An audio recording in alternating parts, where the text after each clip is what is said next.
부터 31절까지입니다. 사도행전 28장 마지막 절이죠. 23절부터 31절까지.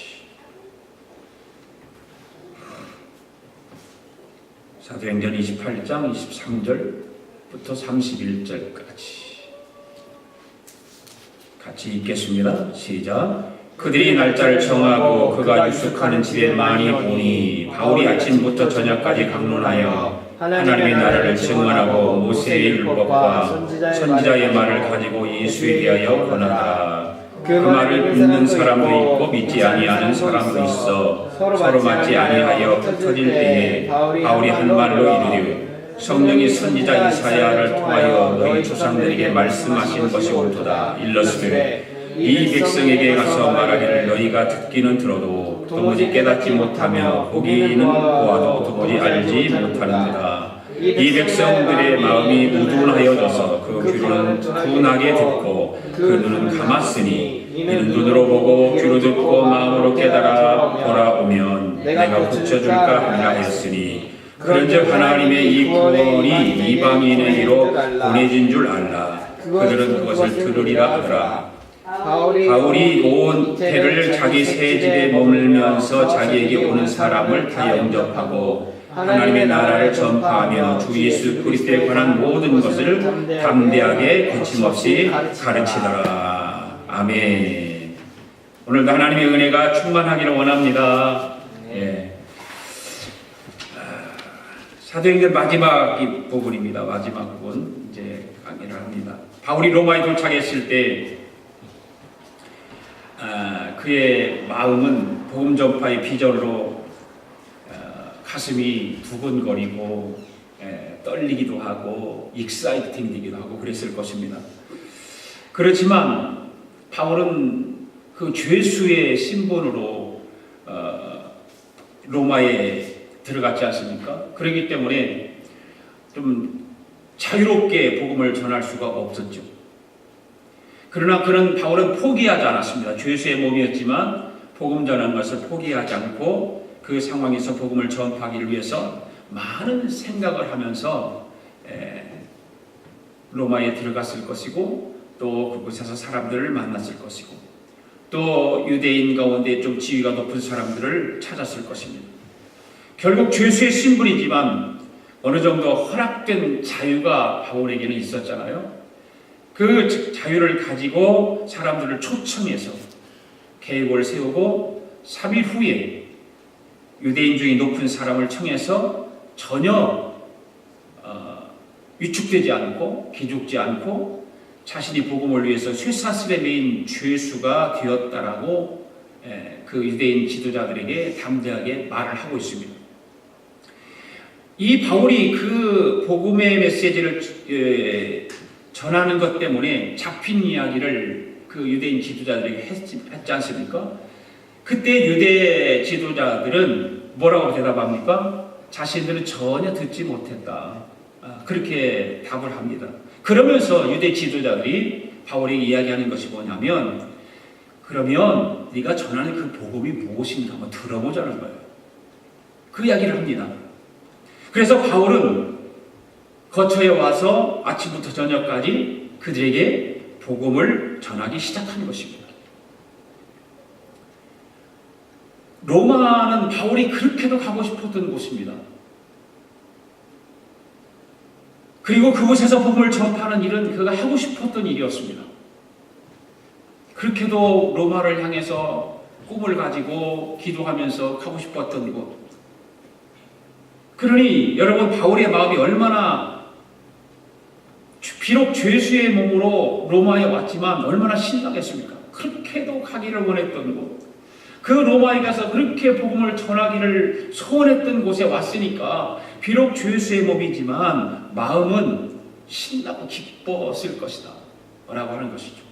그래서 드디어 바울은 로마에 본격적으로 복음을 전하기 시작하는 것입니다. 마지막 부분이에요. 그래서 증인들이 이야기를 91번째 로마에서 복음을 전파하는 바울에 대해서 이제 마지막 강의를 합니다. 이 사도행전 마지막 시간을 통해서 은혜 받는 귀한 시간이 되기를 바랍니다. 예. 정리도 한번 해보시고 여러분들 한대로 1장부터 28장까지 오면서 사도행전을 쫙 공부를 해왔잖아요. 아마 여러분들에게도 많은 도전이 되었을 것이고 또 모르는 걸 알게 되었을 것이고 그랬을 거예요. 어떤 복음에 대한 새로운 도전이 있었을 거라고 생각을 합니다. 첫 번째가 뭐냐면 바울이 그 로마에 들어가서 전파한 복음의 주제가 무엇이었는가라고 하는 거예요. 자, 23절 읽어봅시다. 시작. 그들이 날짜를 정하고 그가 유숙하는 집에 많이 오니 바울이 아침부터 저녁까지 강론하여 하나님의 나라를 증언하고 모세 율법과 선자의 말을 가지고 예수에 대하여 권하더라. 아멘. 여러분, 사도 바울은 로마에 가서 복음을 전파하는 그 일은 자기 자신이 정말로 원했던 거예요. 하고 싶었던 거예요. 그렇기 때문에 적극적이고 열심이었던 거죠. 하고 싶은 것을 하는 것은 그렇잖아요. 23절 말씀에 보면 아침부터 저녁까지 하나님의 나라의 말과 모세 율법과 선지자들의 말을 가지고 누구에 대해서 권했다? 예수님에 대해서 권했다. 많은 사람들이 찾아왔습니다. 그렇지만 바울은 그들을 귀찮게 여기 생각하지 않았어요. 찾아오는 것은. 그리고 그들을 영접해서 매일매일 시간 가는 줄 모르고 아침부터 저녁까지 복음을 가르치며 강론했습니다. 이와 같이 바울은 자기가 그렇게도 원하던 로마에서 복음을 전파하는 일은 너무나도 즐거웠어요. 그래서 시간 가는 줄 모르고 복음을 전파하고 하나님의 말씀을 가르치는 것입니다. 그렇습니다. 사람이 자기가 좋아하는 일은 힘들지 않습니다. 그렇죠? 자기가 좋아하는 것은 힘들지 않습니다. 자기가 좋아서 하는 일은 밤을 새워도 괜찮습니다. 좋으니까. 게임을 좋아하는 사람들은 게임하는 것이 한없이 좋은 것이고 끝도 없습니다. 피곤하지도 않습니다. 졸리지도 않습니다. 반면에 공부하는 것이 좋은 사람은 공부하는 그 시간에 재미가 있다고들 얘기를 합니다. 공부 잘하는 사람들 얘기를 들어보면 공부하는 건 즐겁다는 거예요. 재밌다는 거예요. 공부하는 것이. 그러니까 그런 공부하는 학생들에게 부모님들은 뭐라 그래요? 얘야 좀 쉬었다 해라. 조금 있다 쉬었다 해라. 너무 무리하지 않나, 너무 많이 하지 않나 걱정이 되는 거죠. 그럼에도 불구하고 공부하는 것이 좋고 재미가 있으니까 부모가 말을 해도 계속해서 공부를 하는 것입니다. 운동을 하는 사람들도 마찬가지죠. 자기가 좋아해서 하는 운동은 정말 열심히 하는 거예요. 운동도 그래서 좋아해야 할 수 있어요. 억지로 하면은 하기 싫은 거예요. 그리고 억지로 하는 운동은 자기 몸에 해로운 거예요. 좋지가 않아요. 즐거워서 해야 되는 것이죠. 그것뿐만 세상살이가 다 즐거워서 하는 세상살이도 있을 뿐만 아니라 그냥 억지로 막 하지 못해서 하는 세상살이도 있어요. 신앙생활도 마찬가지죠. 신앙생활도 즐겁고 기뻐서 신앙생활하는 사람들이 있는가 하면 어떤 사람은 억지로 하는 사람도 있어요. 그냥 어떤 세상적으로 어떤 율법적으로 우리나라 유교적으로 생각을 해가지고 교회 안 가면 벌 받을까 봐서 그냥 억지로 이렇게 나오는 사람도 있어요. 그런데 어떤 사람은 구원받은 것이 기쁘고 감사하고 즐겁기 때문에 기쁨으로 신앙생활하는 사람도 있어요. 기도하는 것도 즐거운 거예요. 그래서 기도를 열심히 하게 되는 거예요. 하나님 앞에 예배 드리는 것도 즐겁기 때문에 그냥 예배 드리러 오면서 기쁘고 즐거운 마음으로 예배 드리는 사람이 있는가 하면 어떤 사람은 억지로 와요. 마지 못해서. 그리고 이게 목사는 강대 위에서 이렇게 보면 보이잖아요. 저분이 교회 예배를 오면서 기쁨으로 즐거움으로 왔구나. 마지 못해서 왔구나. 좀 분별이 가지요. 왜? 찬양하는 거 보면 알 수가 있고 그렇잖아요. 예배드리는 자세를 보면 알 수가 있고 그렇기 때문에 좋아서 하는 거는 누구든지 예배를 드리든 세상살이를 살아가든 공부를 하든 운동을 하든 게임을 하든 좋아서 하는 것은 좋은 거예요. 그래서 사도 바울은 복음 전파하는 것이 얼마나 좋아했는지 정말 너무너무 좋아하는 거예요. 매를 맞고 능력을 받으면서도 복음 전파하는 것이 너무 좋았습니다. 바울은. 그래서 그런 것을 다 뒤로 하고 다 그런 고통과 능력과 매맞는 것이 있었지만 즐거우니까 그 복음을 포기하지 않고 전파하는 것입니다. 먹지 못하고 굶주리면서도 복음 전파하는 것을 좋아했습니다. 그렇기 때문에 사도 바울은 오늘 23절에서 그러잖아요. 자기에게 찾아오는 사람들로 그 사람들을 모셔놓고 아침부터 저녁까지 복음을 전하고 하나님의 나라와 예수 그리스도에 대해서 강론했다. 여러분, 지금 사도 바울의 나이가 젊은 나이가 아니거든요. 나이가 상당히 많은 그런 상태의 바울이 지금 삶이 육체적으로도 아주 건강한 상태가 아니거든요. 바울은 원래부터 눈도 좋지 않았다라고 성경은 이야기하고 어떤 몸에 그 가시가 있었는데 그것이 간질병이었다라고 얘기를 해요. 그럼에도 불구하고 바울은 복음 전파의 열정과 사명 때문에 사람들이 찾아오는 것을 집에다가 모셔놓고 아침부터 저녁까지 하나님의 나라에 대해서 예수님에 대해서 가르치고 있는 것입니다. 그런데 여러분, 바울이 어떻게 그런 환경 속에서 복음 전파 사명을 감당할 수 있었을까 합니다. 그렇게 힘들고 죄수의 몸을 가지고 복음을 전파할 수 있었을까? 그것은 다른 것이 아니죠. 아시아를 유럽을 다니면서 전파했을 때 고통을 겪고 고난을 겪을 때마다 성령님이 함께 했던 그 힘 때문에, 그 능력 때문에 감당할 수 있었던 것입니다. 성령 하나님께서 그렇게 능력을 주시지 않았더라면 아마 바울이 그렇게 복음 전파 사명을 감당할 수 있었을까? 아마 제가 생각할 때는 없었을 가능성이 많아요. 그 성령님의 강한 힘, 파워 때문에 그 힘을 의지해서, 능력을 의지해서 했던 것이죠. 오늘 우리도 사도 바울과 같이 복음의 열정이 있어야 될 줄로 믿습니다. 뜨거운 열정이 있을 때 복음을 듣는 사람들이 감동을 받게 되지 않겠습니까? 그렇잖아요. 그 은혜에 감동을 받게 되는 거지요. 그래서 예수님을 영접하는 기적의 역사가 일어나게 됩니다. 열정이 없으면, 내가 자신도 없고 확신도 없고 열정이 없으면 전에도 사람들이 감동을 받지 않잖아요. 열정을 가지고 확신을 가지고 뜨겁게 복음을 전할 때 사람들이 감동에 되어서 그 감동을 받아 은혜를 받고 예수님을 믿게 되는 거죠. 오늘 우리 아가페 교회 교우 여러분들에게도 이러한 복음의 열정이 있게 되기를 바랍니다. 목회자에게도 이런 복음의 열정이 있어야 합니다. 그래야 목회 사명을 마지막까지 감당할 수 있어요. 이런 열정이 없으면 목회하는 것이 너무너무 고통스럽게 생각하기 때문에 감당하지 못하는 사람들이 많이 있습니다. 그렇기 때문에 사랑하는 교회 여러분, 열정을 다해서 복음 전파 사명을 감당할 수 있기를 바라요. 열정을 다해서. 그냥 주어진, 여러분들에게 하나님께서 주어진 사명들이 있고 어떤 환경들이 다 있지만 그 환경을 따라서 사명을 감당하는 것이 복음의 열정을 가질 수 있는 것입니다. 그런데 열정보다 더 중요한 것이 있다는 거예요. 열정만 가지고 되는 것이 아니죠. 그것이 뭘까요? 복음에 대한 내용이에요. 복음에 대한 내용. 복음에 대한 내용을 확실히 알지 못하면 아무리 열정을 가지고 한다 할지라도 열매가 안 되죠.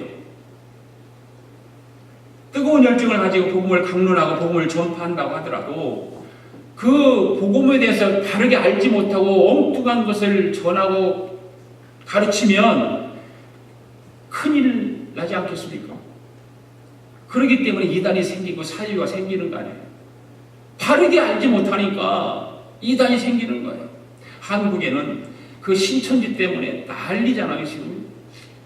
교회들이 무너지고 성도들이 다 유혹돼서 넘어가는 사람들이 많고 그 신천지가 그렇게 발성이 많아요. 정치권에서도 신천지를 이야기할 정도이니까 신천지는 굉장한 거예요. 그리고 이민사회에서 이민교회들도 그 신천지 때문에 어려움을 겪는 교회들이 있기 때문에 교회 앞에 큰 교회 가면 앞에 가면은 우리는 신천지 교인들을 받지 않습니다. 그렇게 써놨죠. 아예. 그럼에도 불구하고 이 사노지 지역에도 큰 교회들이 신천지 교인들이 들어가서 지금 있다는 거예요. 소문들이 그렇게 들려오잖아요. 잘못된 가르침에 빠져서 죄악의 길로 가는 사람들도 참 많이 있습니다. 그러니까 잘못된 어떤 사건 목자를 맞아서 영원히 미혹을 당하고 멸망으로 가는 사람들이 많다는 이야기죠. 그럼에도 불구하고 모르는 거예요. 복음을 바로 알지 못하기 때문에 열정을 있는데 그 복음의 내용을 바로 알지 못하면 가르치는 것도 잘못 가르칠 뿐만 아니라 그 잘못된 가르침을 받아서 엉뚱한 길로 가는 성도들도 있다는 거예요. 여러분, 성경을 가르친다고 무조건 하고 따라가지 마시기 바랍니다. 그런 사람들이 있죠. 옛날에 보면 조그만 칠판 가지고 다니면 성경 공부하자고 교민들 유혹해가지고 골방에 방에 들어가서 공부 가르치고 이단들이 그렇게 했죠.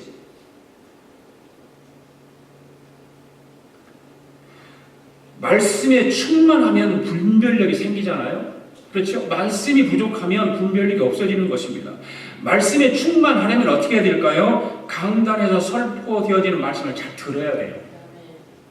잘 듣지 않으면 알아야죠. 그 믿음은 들음에서 난다고 그랬잖아요. 믿음은 들음에서 나는데 듣지 않으면 어떻게 믿음이 생겨요? 여러분들이 교회를 20년, 30년 죽을 때까지 다녀도 말씀을 안 들으면 믿음이 안 생기는 거예요. 그리고 말씀이 충만하려면 말씀을 듣고 공부해야 돼요. 예, 공부해야 돼요. 아무리 지식이 있어도 하나님의 말씀을 잘 듣지 않으면 말씀에 충만해질 수가 없습니다. 세상적으로 아무리 정말 유식한 사람이라 할지라도 학문이 뛰어난 사람이라 할지라도 하나님의 말씀을 듣지 않으면 그 사람의 믿음은 그냥 별로죠.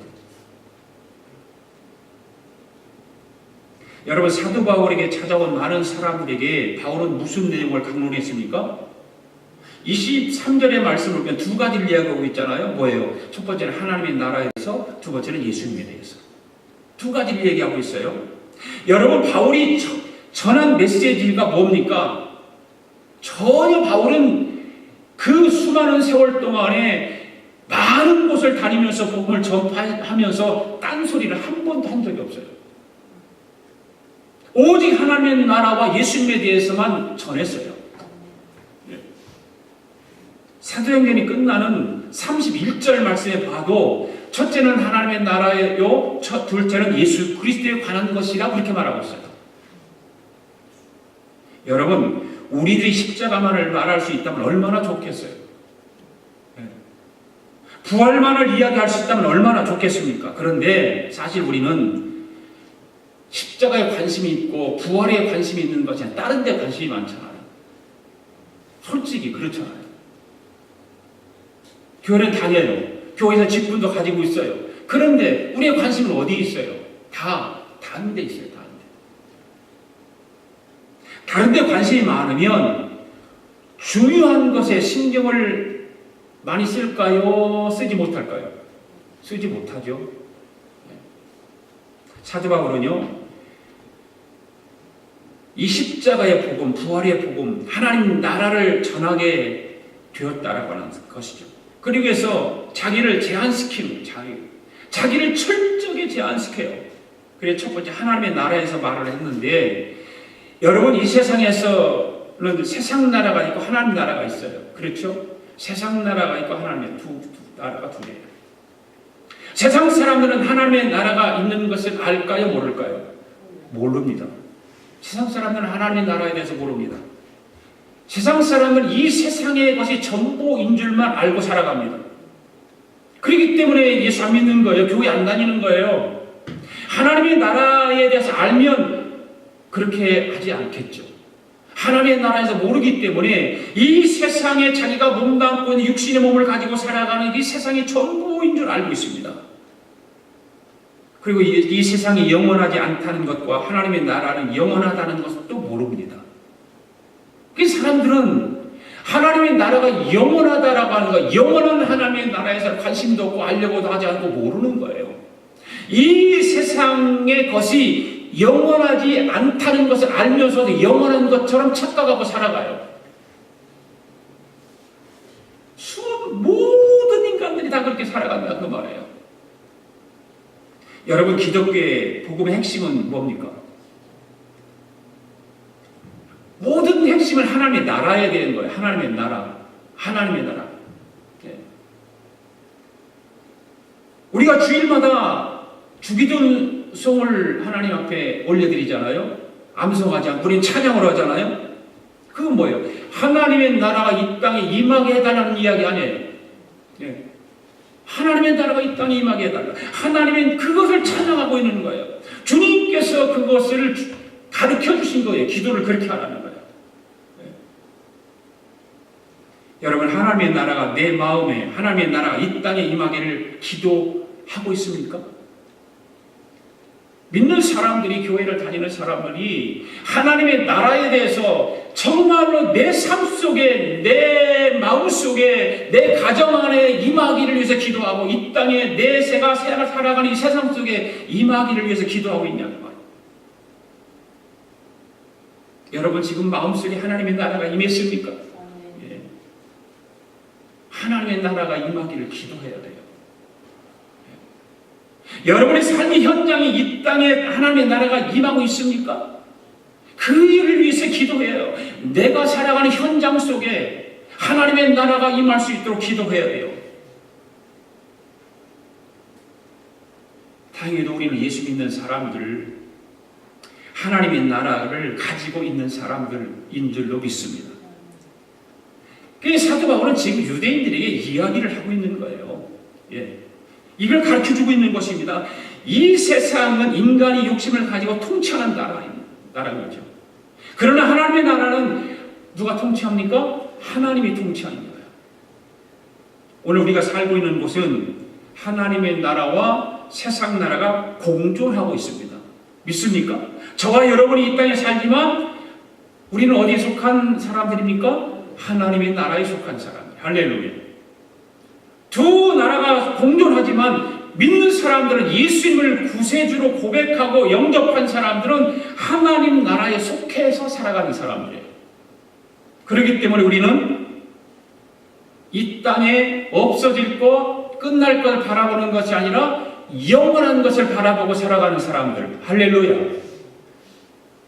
썩어질 것을 보면서 사는 사람이 아니라 썩지 아니할 것을 보며 살아가는 사람들. 할렐루야. 이것을 사도 바울이 지금 말하고 있는 거예요. 누구에게? 유대인들에게. 지도자들. 그 모인 사람들에게.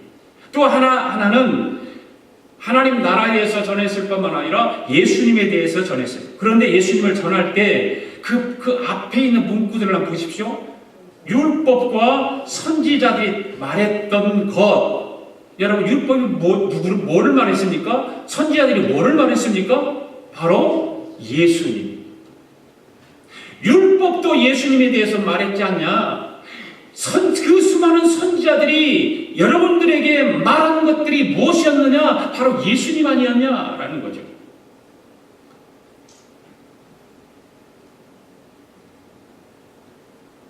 여러분, 바울이 지금 기독교를 말하고 있지 않아요. 그렇죠? 기독교를 말하는 것이 아니에요. 누구를 말하고 있어요? 예수님을 말하고 있는 거예요. 바울은 기독교를 전하고 있지 않습니다. 예수님을 전하고 있는 것입니다. 바울은 교파를 전하지 않고 예수님을 전했습니다. 그런데 우리는 어떻습니까? 예수 이름으로 교파를 이야기하고 교단을 이야기하고 거기를 중요시하게 되는 경우들이 많아요.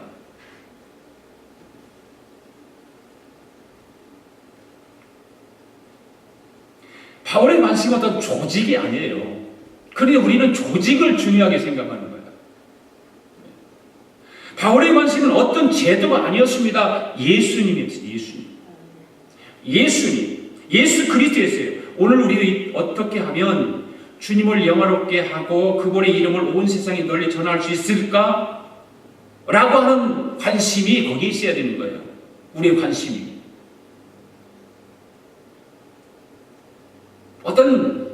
물론 우리가 살아가는 일이 있어서 필요한 것들이 있어요. 그런 것을 전부 온 생각과 시간과 이런 것들을 다 거기에 집중해서 살아간다면 문제가 좀 있죠. 그러나 필요한 것을 우리가 구하면서 살아가면서 다른 뭐냐? 하나님의 나라와 예수님에 대해서 우리는 알아야 된단 말이죠. 그걸 전해야 되는 거예요. 바울이 이야기하는 것이 지금 그 이야기를 하는 거예요. 그러면서 바울이 그렇게 설교를 하니까 두 번째로 그 사람들 가운데 반응이 나타나기 시작해요. 어떤 반응이 나타났을까? 복음 전파에 대해서 반응을 보겠습니다. 두 번째로 24절에서 25절 상반절 읽습니다. 시작. 그 말을 믿는 사람도 있고 믿지 아니하는 사람도 있어 서로 맞지 아니하여 흩어질 때에. 할렐루야. 사도 바울은 온갖 고생을 하면서 로마에 도착했습니다. 정말 고생했습니다. 바울이 로마에 도착하기 전까지 마귀는 복음 전파하는 것을 막으려고 예루살렘에서 유대인들을 통해서 회방을 놓았지 않습니까? 그렇죠. 그런 일이 있음에도 불구하고 천신만고 끝에 유대인들의 위협을 벗어나서 로마로 항해하다가 뭘 만났습니까? 지중해에서 풍랑을 만났습니다. 죽을 고비를 넘겼습니다. 그렇게 험난하고 힘든 상황 가운데서 로마에 도착해서 복음을 전파했는데 지금 뭐라고 하고 있어요? 다 듣고 믿는 것이 아니다. 믿는 사람도 있었지만 믿지 않는 사람도 있다. 그러니까 바울의 생각과 마음같이 다 듣고 믿었으면 얼마나 좋았겠습니까? 그런데 다 믿지 아니하고 믿는 사람도 있고 믿지 않는 사람도 있었다는 거죠. 그렇게 되니까 믿는 사람과 믿지 않는 사람들이 서로가 다르기 때문에 어떻게 됩니까? 흩어질 수밖에 없는 거죠. 같이 어떻게 마음이 하나가 될 수가 없는 거예요. 우리가 신앙생활을 하다 보면, 저도 목회를 하다 보면 교회 안에 그런 일들이 일어나는 것을 보게 됩니다. 강단에서 하나님 말씀을 전하는 목회자의 마음은 어떤 마음일까? 모든 교우들이 오늘 하나님의 예배를 드리면서 하나님 앞에 예배 드리면서 말씀을 전하는데 목회자의 마음은 모든 성도들이 그 말씀을 듣고 은혜 받기를 간절히 바라는 마음을 가지고 전해요. 그게 목회자의 마음이거든요. 그래서 은혜를 받는 교우들을 보면 목회자는 힘이 나죠. 그리고 보람이 있는 거예요. 정말 목회하는 것에 보람이 있죠. 그런데 하나님 말씀을 듣고 은혜 받는 사람보다 은혜를 받지 못한 사람이 많이 있을 때는 목회자는 별로 힘이 나지 않아요. 별 보람도 없다는 생각을 할 때도 있어요. 내가 전하는 지금 오늘 예배를 통해서 하나님 말씀을 강단에서 선포되어지는 강론하는 이 말씀들이 다 모든 교우들이 은혜를 받고 했으면 좋겠는데 갈라지는 거죠. 어떤 사람은 은혜를 받는 사람도 있고 어떤 사람은 은혜를 받지 못하는 사람도 있고. 지금 사도 바울도 마찬가지로 하나님의 말씀을 힘을 다해서 강론을 했습니다. 그런데 믿는 사람과 믿지 않는 사람으로 나뉘는 것을 보면서 힘이 다 빠지고 보람을 느끼지 못했을 것입니다. 아침부터 저녁까지 최선을 다해 전했습니다. 또한 하나님의 나라와 예수 그리스도에 대해서 바르게 전했습니다. 그럼에도 불구하고 믿는 자가 있었고 믿지 않는 자가 있었다고 하는 것은 무엇을 뜻할까? 바로 하나님의 택함을 받은 사람은 믿었다. 반대로 하나님의 택함을 받지 못한 사람은 안 믿었다, 믿지 못했다 라고 하는 것을 우리는 깨달을 수가 있습니다. 아무리 복음을 전파를 열심히 전한다 할지라도 하나님의 택함을 받지 못한 사람은 믿지 않는다 하는 사실이죠. 그런데 그걸 우리가 알 수 있을까요? 우리는 모르죠. 복음을 듣고 믿는 자와 믿지 않는 사람들로 갈라진다 할지라도 복음을 전하는 사람이 복음을 바르게 전파했다면 우리는 하나님 앞에서 사명을 잘 감당한 거예요. 그것이. 저와 여러분 주위에 믿지 않는 사람들이 있는데 복음을 전하지 않아서 믿지 않는 일이 생긴다면 그것은 전적으로 저와 여러분의 책임이 아닙니다. 전했어요. 네. 복음을 전하지 않아서 믿지 않는 일이 생기면 책임은 나 있죠. 그런데 전했으면 책임은 나한테 있는 것이 아니에요. 들은 사람이 책임이 있어요. 네. 그렇기 때문에 저와 여러분이 복음 전파를 할 때 다 믿을 것인가 믿지 않을 것인가를 생각하지 말고 그냥 복음을 전하면 되는 거예요. 할렐루야. 그냥 전파하면 돼요.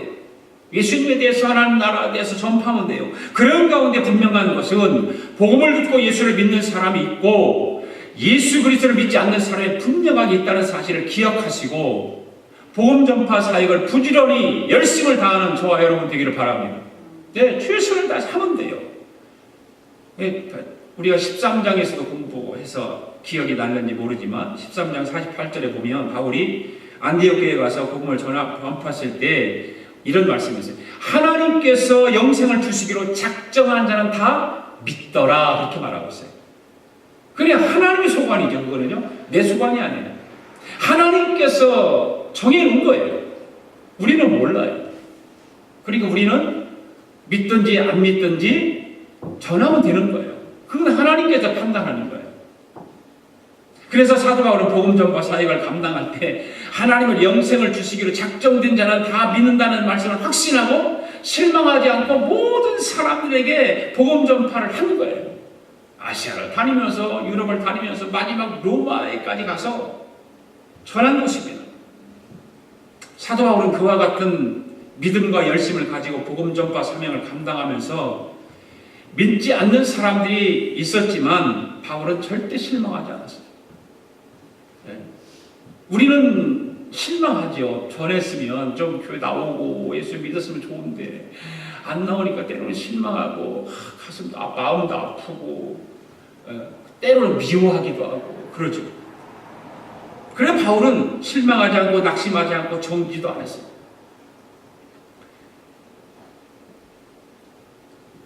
그 30절에 가서 보면 집을 세워뒀다고 그랬어요. 집을 세워둬서 그곳에서 2년 동안 복음을 전했다고 기록하고 있습니다. 그러니까 2년 동안이나 그 로마에 있는 사람들에게 하나님의 나라와 예수 그리스도에 대해서 가르치면서 강론을 했지만 이 로마에 있는 사람 다 믿지 않았다는 거예요. 다 믿지 않았습니다. 믿는 사람도 있었지만 믿지 않는 사람도 있었다. 그리고 오늘 본문에는 29절이 없죠. 여러분 개혁성경과 개혁 개정판은 29절이 없음 그렇게 되어 있어요. 기독교 교회사를 보게 되면 바울은 한때 풀려났다가 주 67년경에 네로 황제가 나라를 다스릴 때에 기독교인들에 대한 대대적인 핍박을 가하잖아요. 그때 예수 믿는 사람들이 무참하게 다 죽임을 당합니다. 그 일로 인해서 사도 바울이 결국은 순교를 당하죠. 그 푸어바디스 영화를 보면 알 수가 있어요. 그러나 사도 바울이 생명을 걸고 전하는 복음에는 생명력이 있었기 때문에 그들이 흘린 순교의 피가 헛되지 않아서 AD 313년에 로마가 기독교로 바뀌어요. 네. 기적적인 일이 일어나잖아요. 바울이 가서 복음을 전함으로 인해서 세월이 흘러서 로마가 기독교로 국교로 선포하는 기적적인 일이 일어나지 않습니다. 일어났습니다. 그러므로 하나님께서 여러분들에게 맡긴 사명을 감당하게 하는 복음 전파 사역에 열매가 없다고 실망하지 말고 복음에는 생명이 있음을 깨닫고 최선을 다해서 복음 전파는 저와 여러분 될 수 있기를 바랍니다. 그렇다면 오늘 바울이 그 사람들에게 복음을 전했을 때 믿지 않는 사람들이 있었다고 그랬는데 그렇다면 복음을 믿지 않는 이유가 무엇일까? 세 번째 그거예요. 자, 5절 하반절에서 26절까지 읽습니다. 시작. 바울이 한 말로 이르되 성령이 선지자 이사야를 통하여 너희 조상에게 말씀하신 것이 옳도다 일렀으되 이 백성에게 가서 말하기를 너희가 듣기는 들어도 도무지 깨닫지 못하며 보기는 보아도 도무지 알지 못하는도다. 아멘. 여러분, 복음을 들고 나가서 전파한다고 모든 사람들이 믿겠다고 하지 않죠. 전 다른 지역에 있을 때에 거의 1년 가까이 오클랜드에 있는 그 마켓에, 큰 마켓에 가서 제가 제 노래 불러서 만드는 CD 그걸 가지고 그걸 그냥 다 주면서 복음 전도해봤어요. 그런데 일주일에 하루 꼭 가가지고 한 2시간, 3시간 동안 복음을 전해봤는데 이게 상대해보면 다 교회 나간다고 얘기해요. 거의 다 나간다고. 교회 안 나가는 사람 별로 없어요. 신기하더라고요. 실질적으로 보면 교회 안 나가는 사람이 훨씬 더 많거든요. 교회 나가는 사람은 이 북가주에 아마 우리 한인들만 상대로 해서 많아봤자 20%? 20%가 안 돼요. 그런데 나가서 마켓에서 전도를 해보면 거의 다 교회 나가요. 그리고 이제 안 나가는 사람들에게 가끔 만나서 보면 안 나간다고 자기는 싫다는 거예요. 참 그런 사람을 만나면 좀 답답하잖아요. 좀 같이 대화도 하고 말도 좀 하고 그래서 복음을 전파할 기회를 줘야 되는데 아예 거절해버려요.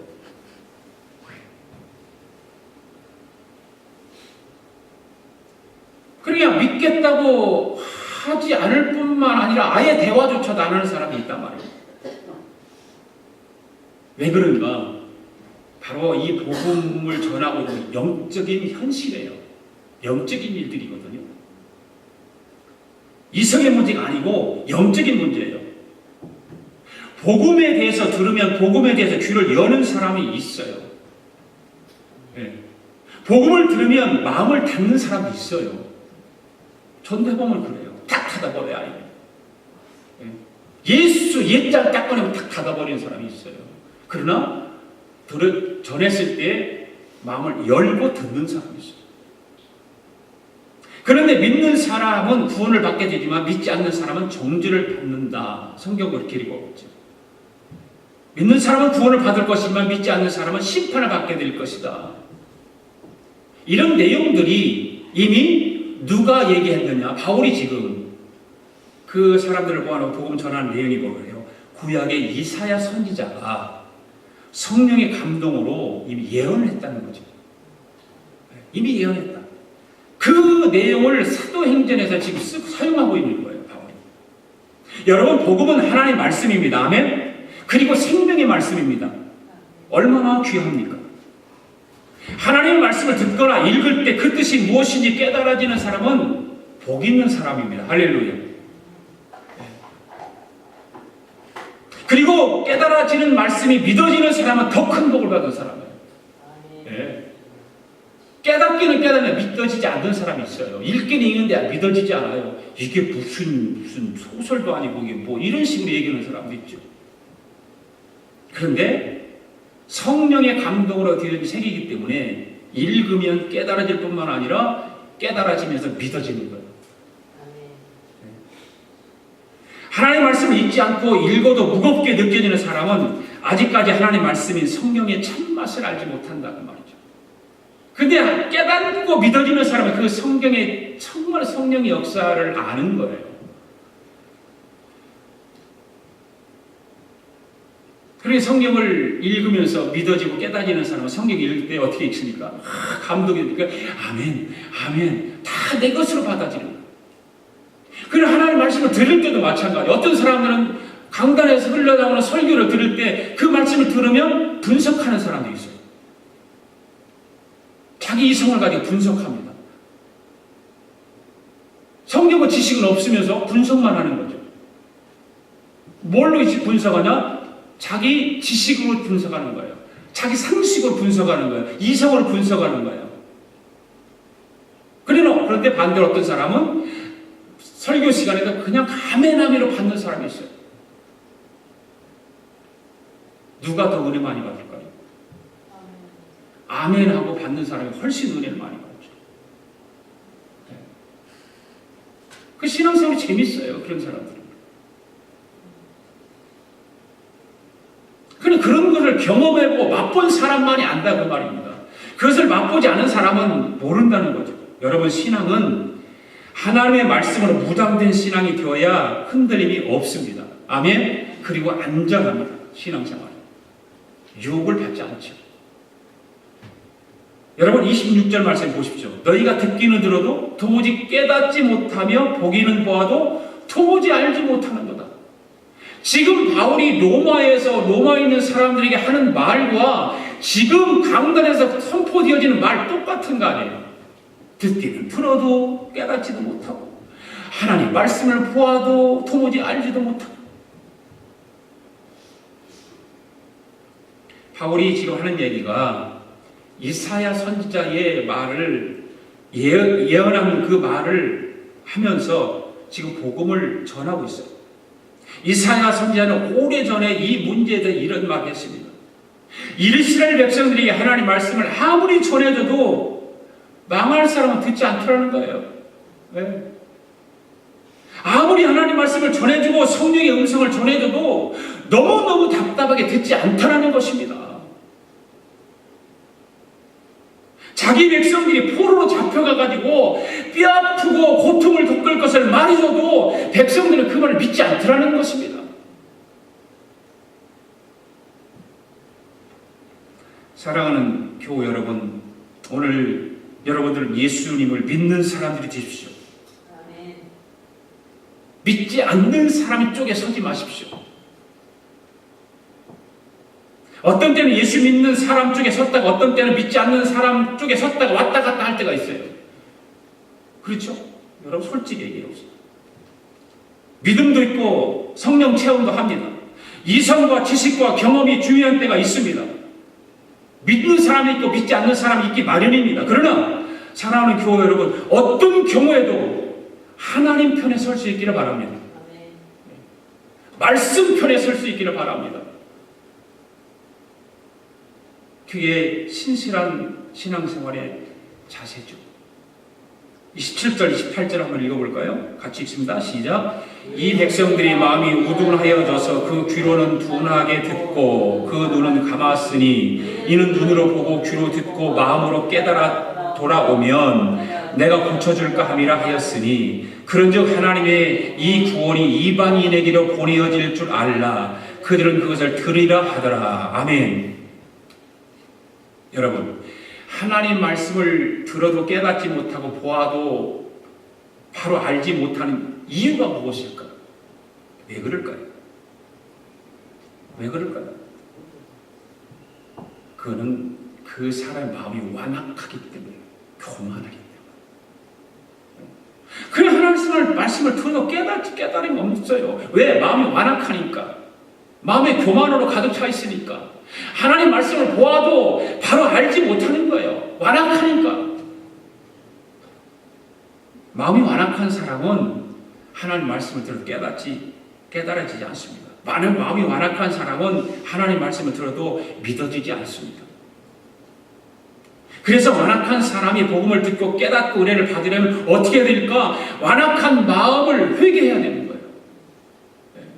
회개해야 돼요. 그걸 변하기 위해서 겸손해야 되죠. 여러분, 겸손한 마음으로 하나님 말씀을 읽어보시기 바랍니다. 겸손한 마음으로 하나님 말씀을 들어보시기 바랍니다. 겸손한 마음으로 하나님 앞에 기도해보시기 바랍니다. 겸손한 마음으로 하나님을 찬양해보시기 바랍니다. 그러면 깨달아지고 응답이 있고 기쁨이 샘솟듯이 넘쳐날 줄로 믿습니다. 여러분, 28절의 말씀을 다시 한번 보십시오. 사도 바울은 유대인에게 이 복음이 이방인에게로 흘러가는 것을 말하고 있지 않습니까? 복음이 들어도 깨닫지 못하고 보아도 알지 못하는 너희들에게서 이제 하나님께서 이방인이라고 복음을 넘겨준다는 거예요. 28절의 말씀은 사도행전의 전체 결론이라고 볼 수 있어요. 아무리 하나님 말씀하시고 이 메시아를 보내도 그들은 메시아를 영접하지 않았다는 말이에요.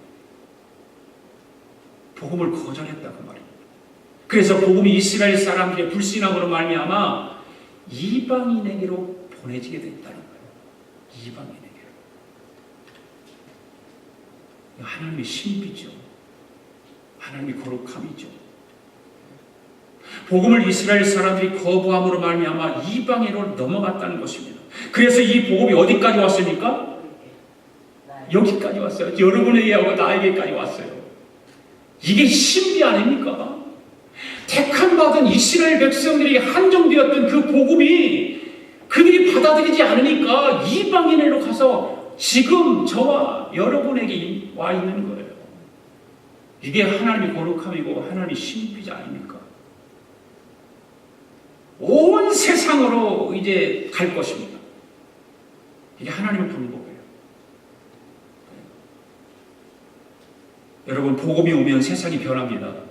아멘. 복음이 들어오면 가정도 변합니다. 복음이 오면 사람도 변합니다. 복음이 그 사람 속에 들어가면 변하는 거예요. 그 가정에 들어가면 변하는 거예요.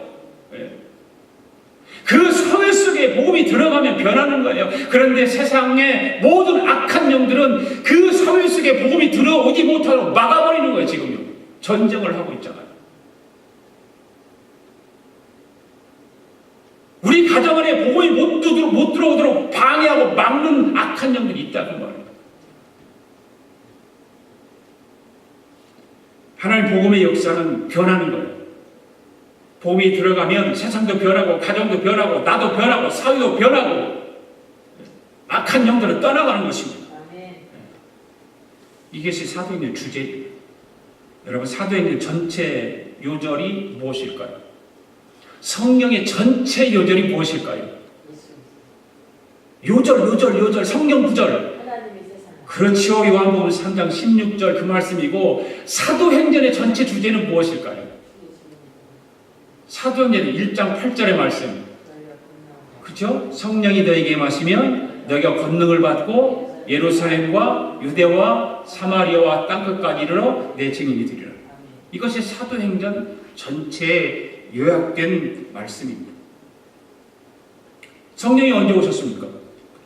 오순절날에 오셨어요. 그리고 교회가 생기기 시작하고 복음이 증거되고 예루살렘 교회와 핍박의 핍박의 오물로 인해서 복음이 어떻게 온 세계로 그래서 퍼져나간 거예요. 결국 성령이 임해서 능력을 받고 온 세상에 복음이 전파되었습니다. 이것이 사도행전이 말하는 교회의 모습이에요.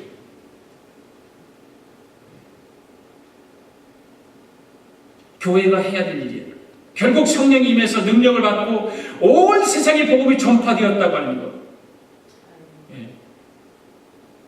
사도행전에서 중심 메시지는 복음이 땅끝까지 전파되었다는 것입니다. 아멘? 이것이 교회의 본질이에요. 그러니까 교회가 해야 될 일은 뭡니까? 복음을 전하는 거죠. 교회가 해야 되는 거예요.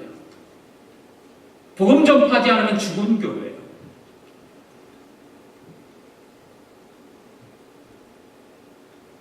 큰 교회가 아니에요. 그렇다고 작은 교회도 교회가 그런 것이 아니라 조직이 있다고 해서 그래 잘된 교회가 아니라는 거예요. 크든 작든 하나님의 능력을 받아서 복음을 땅끝까지 전하는 교회가 훌륭한 교회입니다. 큰 교회다라고 해서 복음 전하지 않으면 큰 교회가 아닙니다. 작은 교회라고 해서 귀죽고 위축될 필요가 없는 거예요. 복음 전하면 그 교회가 가장 위대한 교회인 거예요. 오늘 우리에게 이런 꿈과 비전이 있어야 할 줄 믿습니다. 땅끝까지 라고 하는 이 말에 두 의미가 있죠. 하나는 뭡니까? 복음을 듣지 못하는 세상을 향해서 복음을 전파하는 것. 그 다음에 예수님이 다시 오시는 그날까지 복음을 전하는 것. 두 가지 의미가 있죠. 땅끝까지라고 하는 것. 오늘 우리 아가페 교회가 비록 작지만 온 세상을 향해 복음을 전파하는 교회가 되기를 원합니다. 예수님이 다시 오시는 그날까지 복음 전파하는 교회가 되기를 원합니다. 오늘 복음 증인들의 이야기라고 하는 전체적인 큰 제목을 가지고 설교를 하기 시작한 지가 언제부터 했냐면 2015년도 5월 31일 주일부터 시작했습니다. 오늘 2017년도 5월 14일 거의 3년 동안 사도행전을 우리는 주일마다 말씀을 들었어요. 쉬지 않고 2년 2년 동안. 대단하지 않아요? 기도해 주시고 사도행전 강의를 들으면서 은혜를 함께 나눈 성도 여러분들 감사드려요. 다음은 이제 어떤 것을 기도하면서 준비한 것이 있는데 요한계시록 할 거예요. 2주 쉬고 5월달 가정의 날 2주 이제 가정에 대해서 설교 2번 하고 6월 첫 주일부터 이제 요한계시록을 하는데 신랑을 기다리는 신부들이라는 큰 제목을 가지고 할 거예요. 그 타이틀 안에서 신랑을 기다리는 신부들. 계시록은 어렵고 난해한 말씀들이 있지만 가능하면 이해하기 쉽게 풀어서 강의하도록 하려고 합니다. 여러분 기대하시고 기도하시고 요한계시록을 집에서 매일같이 읽었으면 좋겠어요. 어렵지만 오늘 사도행전이 이제 전체 마지막 부분을 이제 마감하면서 사도 바울에 대해서 우리가 한번 정리를 한번 해보기로 원합니다. 바울은 주님을 위해서 불굴의 헌신을 했다는 거예요. 주님을 위해서 정말 불굴의 헌신을 했어요. 주님만을 위해서 살았던 바울. 그런 명백한 신적 소명감과 영혼에 대한 강한 사랑을 가지고 있었다는 거죠. 그리고 흔들리지 않고 확신과 권위를 가졌던 위대한 지도자 사도였어요. 흔들리지 않았어요. 어떤 환경과 어떤 압박과 위험이 있다 할지라도 흔들리지 않았어요. 바울은 바울인데 자기가 없었어요. 자기가 없었어요. 오직 누구만? 예수님만 있었어요. 바울은. 오직 예수님만. 그래서 하나님이 그 사랑의 사슬에 매어서 주님을 위해서 죽도록 충성했던 사람이 바울이에요. 또한 바울은 무수한 고난과 문제를 당했지만 고난과 문제 자체에 거기에 몰두하지 않았다는 거죠. 네. 고난을 만났을 때 어떤 사람은 하나님을 떠나면서 결국 자기 문턱까지 온 축복을 차버리는 사람이 있어요. 그 잠시 고난을 견디지 못해서, 그 고난을 참지 못해서. 반면에 고난을 만났을 때 어떤 사람은 하나님과 도리어 더욱더 가까워지면서 결국 하나님께서 예비해 주신 축복을 자기 것으로 만든 사람이 있다는 거죠. 그 바울은 문제와 고난을 몰두하지 않았다는 거예요. 여러분, 문제가 생겼을 때는 문제보다 크신 하나님을 바라보고 새로운 축복을 바라보는 교우들이 되기를 바랍니다. 그리고 바울 곁에는 항상 동역자들이 있었는데 바나바, 실라, 디모데, 브리스길라, 아굴라, 누가 같은 이런 동역자들이 있었다는 거죠. 바울은 이런 동역자들을 통해서 교제의 원리를 우리에게 가르쳐줘요. 교제. 성도의 교제가 얼마나 위대한가, 동역자의 교제가 얼마나 위대한가를 우리에게 가르쳐 주었습니다. 사도 바울은 눈앞의 인간적 계산보다는 인생 전체를 보고 큰 계산을 할 줄 알았던 사도였습니다. 그래서 현재의 손해를 넉넉히 감수할 줄 아는, 사도 바울처럼 인생 전체를 보고 큰 그림을 그리면서 현재의 손해를 넉넉히 감수할 줄 아는 저와 여러분 되시기를 바랍니다. 또한 바울은 죄수로 재판받는 상황에서도 왕과 총독 앞에서 담대게 말았는데 나처럼 되라, 그렇게 이야기했어요. 나처럼 되라. 기억나죠 여러분? 네. 그 총독과 왕 앞에서 나처럼 되라고 하는 바울의 생각은 세계와는 달랐습니다. 그는 부활의 소망을 가지고 있었습니다. 그리고 말합니다. 만일 그리스도 안에서 우리가 바라는 것이 있다면, 이 세상의 삶뿐만이라면 모든 사람 가운데 우리가 더 불쌍한 것이다, 불쌍한 사람이다라고 이야기했습니다. 로마로 포로 신부로 호송되어 가는 중에도 바울이 담대가 유라굴로라고 하는 광풍을 만났을 때 그 광풍 속에서 죄인인 그 바울은 그 많은 사람들에게 이야기하죠. 안심하라, 안심하라, 안심하라. 그 배 안에 있는 불안에 떠는 사람들을 안심시켰던 바울.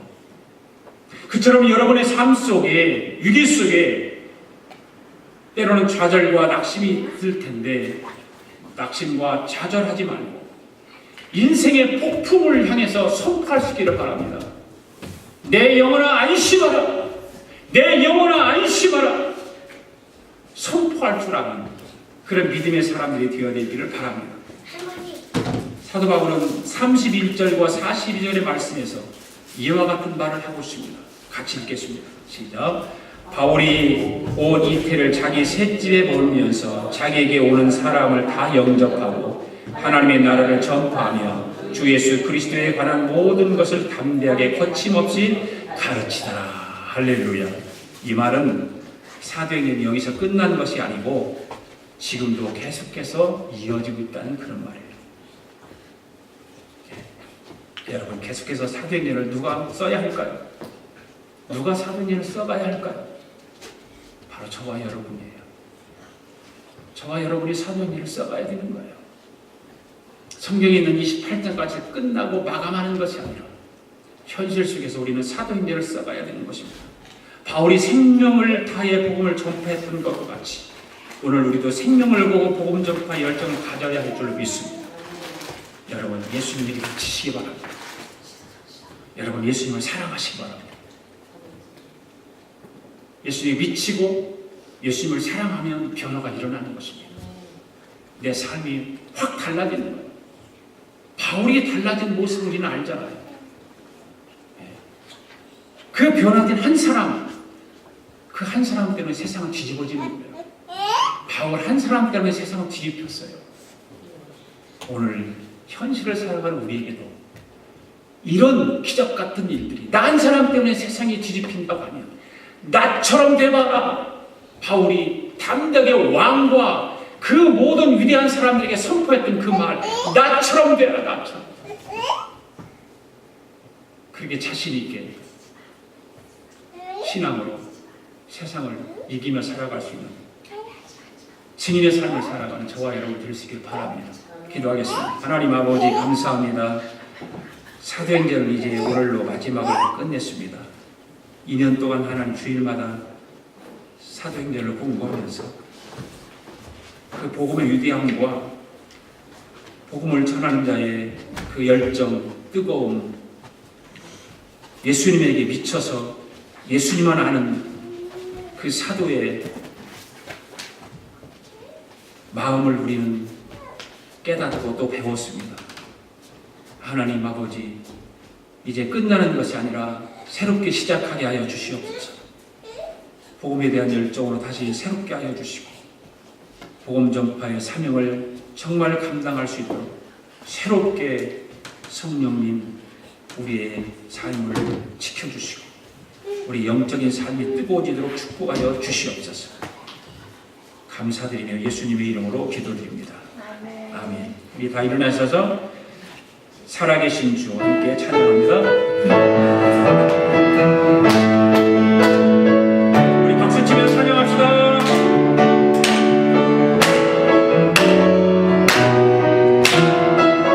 주 하나님, 주 하나님, 공생자 예수님 날 위하여 오시었네. 내 모든 죄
오고 사모님 오고 앞으로 나오세요. 앞으로 나오세요. 앞으로 나오세요. 네, 앞으로 나오세요. 네. 사진 좀 찍었어요. 해피 마더스데이. 해피 마더스데이. 해피 마더스데이. 할렐루야. 할렐루야. 감사합니다. 감사합니다. 네, 기도하겠습니다. 하나님 아버지 감사합니다. 오늘도 하나님 어머니 주일을 맞이해서 우리가 하나님 앞에 예배드리며 또 귀한 예물을 정성을 다해 올려드립니다. 사랑하는 성도들 한 주간도 축복하시고 은혜 베풀어 주셔서 참으로 소득의 10분의 1을 구별하여 11조 예물을 드리며 감사 예물을 드리며 선교 예물을 드리게 하심을 감사합니다. 이 모든 예물을 하나님 기뻐 받으시고 사랑하는 성도들에게 축복을 내려 주시옵소서. 이 땅의 기름진 복으로 또 아버지 정말 우리가 영적인 복으로 하나님 충만케 채워주셔서 메마르지 않게 하시고 하나님을 위해서 이 세상을 살아가면서 또 부족함이 없고 나누며 선한 일 감당하며 살아갈 수 있도록 정말로 하나님께 축복하여 주시옵소서. 어려움 겪지 않게 하시고 질병 때문에 고통당하지 않게 하시고 저와 아버지 하나님 나라를 위해서 참으로 헌신하며 이 세상에서 빛과 소금의 역할을 감당하며 살아가는 믿음의 군사들이 되도록 축복하여 주시옵소서. 하나님의 교회가 정말로 하나님이 선교하는 일에 구제하는 일을 잘 감당할 수 있도록 하나님 교회의 물질을 채워주시고 아버지 하나님께서 참으로 충만한 역사가 일어나도록 인도하여 주셔서 하나님의 나라를 위해서 교회가 헌신되어지도록 축복하여 주시옵소서. 지금은 우리 주 예수 그리스도의 은혜와 하나님 아버지의 극진하신 사랑과 성령님의 감동감화 충만하신 역사가 오늘도 하나님 사도행전 마지막 말씀을 들으며 이제부터 우리가 사도행전을 써가는 그런 믿음을 가지고 그런 마음을 가지고 새롭게 다짐하고 돌아가는 사랑하는 성도들 머리머리 우애와 성도들의 가정과 직장과 경영하는 기업 우애와 우리가 살고 있는 이 미합중국과 하나밖에 없는 우리 조국애와 주의 이름으로 모이는 교회의 우애 지금으로부터 영원토록 함께 하시기를 예수님의 이름으로 축원하옵나이다. 아멘.